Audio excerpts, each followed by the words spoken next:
Pada video ini akan membahas tentang limit fungsi trigonometri. Materi ini dipelajari di kelas 12, Matematika Peminatan, semester 1, bab pertama. Nah, karena kita akan ngomong tentang trigonometri, ya. Trigonometri ini banyak sekali rumusnya, ya. Oke. Sejak kelas 10, kelas 11 kan kalian sudah belajar tentang trigonometri. Nah, masih ingatkah rumus trigonometri di kelas 10 dan kelas 11? Kalau nggak ingat, silahkan diingat-ingat kembali. Nih, rumusnya ada yang identitas trigonometri. Silakan dibaca sambil diingat-ingat. Dan itu juga ada rumus sudut ganda. Dan ada penjumlahan dan pengurangan sin dan cos. Nah, rumus-rumus trigonometri ini silakan diingat kembali, tujuannya untuk memanipulasi atau mengubah fungsi limitnya, ya. Sehingga nanti kita mempermudah dalam mengerjakan soal. Karena di kelas 11 sudah belajar limit fungsi aljabar, jadi untuk sifat-sifat pengertian limit sama ya yang kalian pelajari di kelas 11. Nilai limit itu, suatu fungsi bisa mempunyai nilai limit jika fungsi tersebut didekati dari kiri dan kanan, hasilnya sama. Pengertiannya limit. Limit itu nilai pendekatan. Nah, dalam menentukan limit fungsi trigonometri, ada 3 cara. Cara yang pertama, cara substitusi. Bagaimana langkahnya? Tinggal substitusikan aja X-nya langsung ke fungsi limitnya, ya. Nah, ini contoh. Limit X mendekati pi per 3. Maka, kalau cara substitusi, tinggal masukkan aja X-nya langsung. Kan sini, ke fungsinya. Sin 2X toh, X-nya kita ganti jadi pi per 3. Sehingga bentuknya sin 2 pi per 3. Per cos X. X-nya diganti pi per 3. Jadi cos pi per 3. Oke, kita tahu bahwa pi itu 180. Sehingga di sini 2 kali 180, 360. 360 bagi 3, 120. Sin 120, tengah akar 3. Kan sama kayak sin 60. Per cos 180 bagi 3, 60. Cos 60, setengah. Terus tinggal ini akar 3 aja, setengahnya habis, ya. Bisa dipahami ya? Tinggal dimasukkan aja X-nya. Nah, ada cara yang kedua, cara faktorisasi. Kapan pakai cara faktorisasi ini? Faktorisasi ini digunakan jika dengan substitusi tadi, dengan cara yang pertama, diperoleh nilai tak tentu. Bentuk nilai tak tentu itu diantaranya 0 per 0, tak hingga per tak hingga, tak hingga min tak hingga. Kalau ketemu bentuk seperti ini, jangan pakai cara substitusi. Gunakan faktorisasi atau ubah fungsi trigonometrinya. Contoh, limit X mendekati pi per 2 untuk 1 min sin X per cos kuadrat X. Nah, kalau ini kita substitusikan langsung X-nya pi per 2, berarti ini kan 1 min sin pi per 2 per cos kuadrat pi per 2. Pi per 2 itu berarti 10 bagi 2, 90 ya. 90 itu 1. 1 min 1 per cos kuadrat 180 bagi 2, 90. Cos kuadrat 90. Cos 90 itu 0. 0 kuadrat, 0.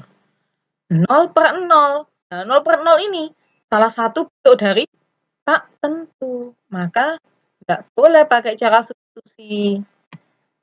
Ya, gunakan apa? Faktorisasi atau ubah bentuk fungsinya. Gimana? Nah, 1 min sin X per cos kuadrat X. Di sini ada cos kuadrat X. Maka kita harus mengubah bentuk yang cos kuadrat X ini. Karena di sana kan yang di pembilangnya sin X. Di sini cos. Kita samakan bentuknya. Ingat, cos kuadrat X itu sama dengan 1 sin kuadrat X. Ini ada di rumus identitas.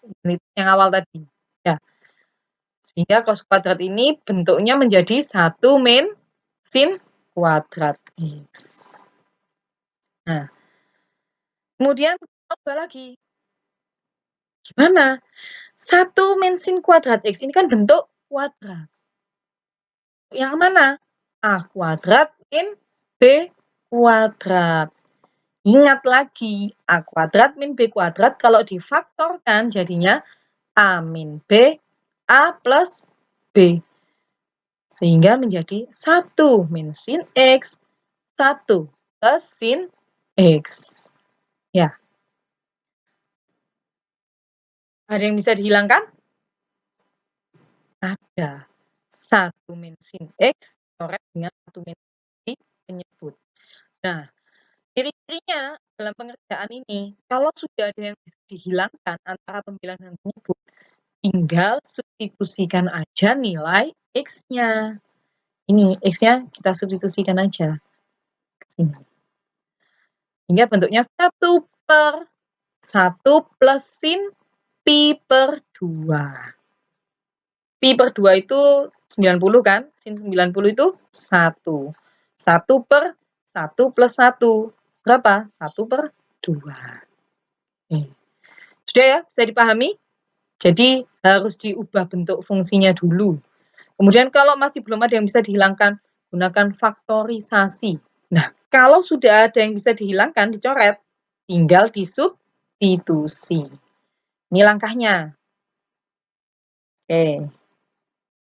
Cara yang ketiga, menggunakan teorema limit fungsi trigonometri. Nah, di sini diberikan teorema dasar limit fungsi trigonometri. Teoremanya sebagai berikut. Limit X mendekati 0 untuk sin X per X sama dengan 1. Limit X mendekati 0 untuk X per sin X sama dengan 1. Ini merupakan kebalikan dari yang atasnya bentuknya. Nah, selain itu juga berlaku untuk limit X mendekati 0, tan X per X sama dengan 1. Juga untuk kebalikannya yang atas, limit X mendekati 0, X per tan X sama dengan 1. Nah, teorema dasar ini berlaku istimewa untuk sin dan tan. Hanya sin dan tan, ya, perlu diingat. Nah, kemudian ini harus sama ketiga ini. Ini X, situ X, di sini X. Utama di sininya, atas bawah ini harus sama. Ya. Kalau yang ini untuk nolnya ini pokoknya ketika dimasukkan ke bentuk fungsinya itu ngomongnya harus 0. Ini juga harus di sini enggak harus 0, tapi ketika dimasukkan bunyinya harus 0. Ini kan sin 0 gitu ya. Gimana sih maksudnya? Ini. Contoh, limit X mendekati 0, sin 3X per 3X. Nah, di sini 3X, ini 3X, padahal di sana X ya. Tapi ketika dimasukkan, ini kan X-nya mendekati 0. Ini kalau dimasukkan kan bunyinya kan, ya sin 0, 3 kali 0 kan 0. Sin 0 ya, sin 0 per 0. Kan juga 0 ya. Nah, ini yang penting yang di atas sama yang di bawah ini, yang sin-nya dengan yang di penyebutnya harus sama. Ini harus 3X, 3X. Maka nilainya sama dengan 1.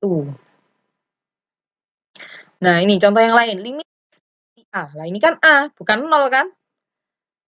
Untuk sin X min A per X min A. Tapi ketika A-nya ini dimasukkan, kan ini jadi A min A. A min A kan 0. Bunyinya jadi sin 0 per 0. Jadi bunyinya ini harus 0. Itu juga akan sama dengan 1.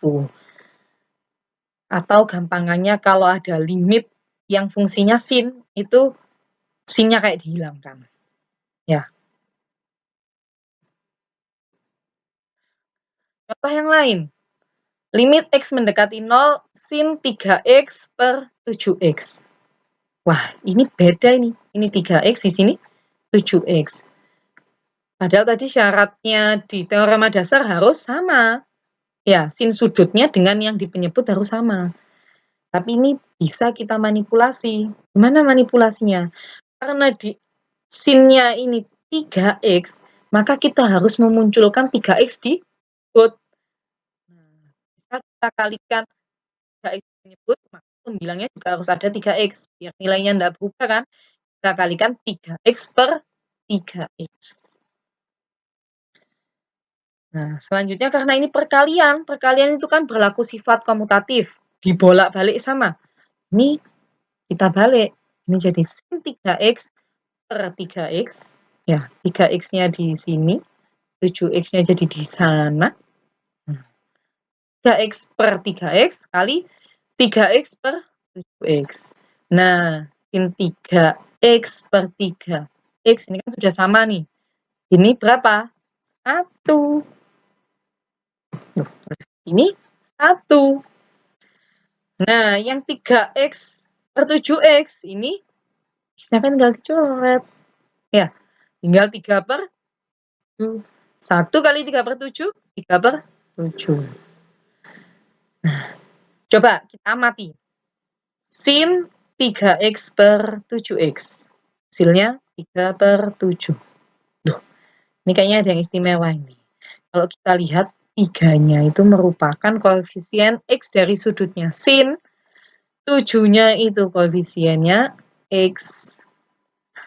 Sehingga dari sini muncul teorema pengembangan.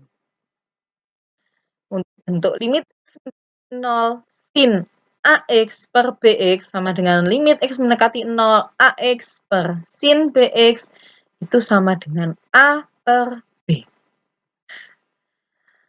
Tinggal kalian lihat koefisien dari x-nya saja, a per b. Nih, a per b. Mau sin-nya jadi pembilang maupun penyebut. Begitu juga untuk tan, berlaku juga untuk tan. AX per BX, AX per tan BX, hasilnya A per B. Tinggal lihat koefisien X-nya aja.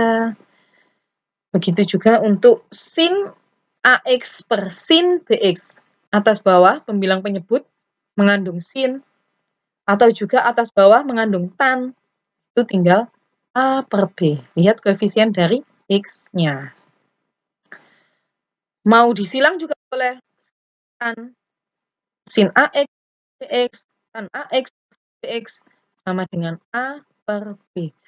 Istimewanya di sini, pokoknya kalau ada limit fungsinya sin atau tan, anggap saja sin atau tannya itu tidak ada. Ini anggap aja tidak ada. Ini anggap aja tidak ada. Ya, tinggal A per B. Seolah-olah itu. Tapi hanya untuk sin dan tan ya. Ini anggap aja tidak ada. Sin sama tannya tinggal A per B. Selanjutnya kita nanti gunakan sifat yang ini ya. Contoh nomor 1, limit x mendekati 0 untuk sin kuadrat 3x per 5x tan 7x. Nah, soal nomor 1 ini ada sin kuadrat. Sin kan ya? Ada istimewa sin itu. Berarti untuk yang kuadratnya ini kita pecah aja. Sin 3x per 5x tan 7x. Kemudian, sin 3x yang depan ini kita gandengkan dengan 5x yang di penyebut. Sin 3x yang belakang kita gandengkan dengan tan 7x di penyebut.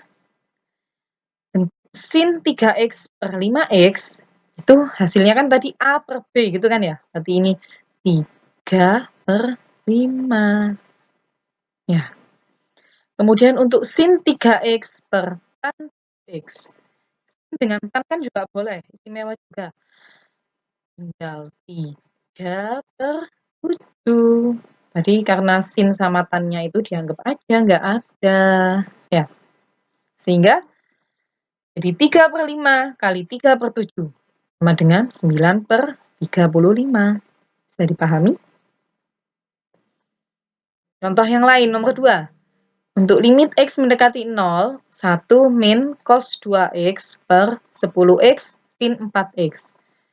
Nah, di sini muncul soal bentuk kos. Padahal tadi yang istimewa itu hanya sin dan tan. Maka kalau soal bentuk kos, kalian harus merubah kosnya menjadi sin atau tan. Ingat, cos 2x itu sama dengan 1 min 2 sin kuadrat x. Nah, ini kan jadi bentuk sin toh. Nanti kita ubah ke sini ya. Sehingga 1 min, buka kurung, 1 min 2 sin kuadrat x per 10x sin 4x. Yang penyebut ini kan sudah cantik ini. Sudah dalam sin, nggak usah diubah berarti. Nah, ini kalau kurungnya kita buka, ini kan 1 min 1, min sama min jadi plus 2 sin kuadrat x. Min 1 habis. Sehingga tinggal 2 sin kuadrat x per 10x sin 4x. Ini sudah tidak ada min. Kan tadi ini min sama min, jadi plus. Ini ada kuadrat, ada. Jadi 2 sin x per 10x sin 4x. Kita cari gandengan lagi. Sin x dengan 10x yang di bawah. Sin x belakang dengan sin 4x menyebut. Nah, sehingga ini sin x. Ini kan berarti 1x. Nanti jadi 1 per 10. Yang ini sinnya anggap aja tidak ada. Ya, sinnya anggap aja tidak ada. Jadi 1 per 4. Sehingga 2 kali 1 per 10 kali 1 per 4. Ini bisa diseranakan 2 dengan 4. Jadi ini 2. Ya. 1 per 10 kali 1 per 2. 1 per 20. Bisa dipahami? Oke.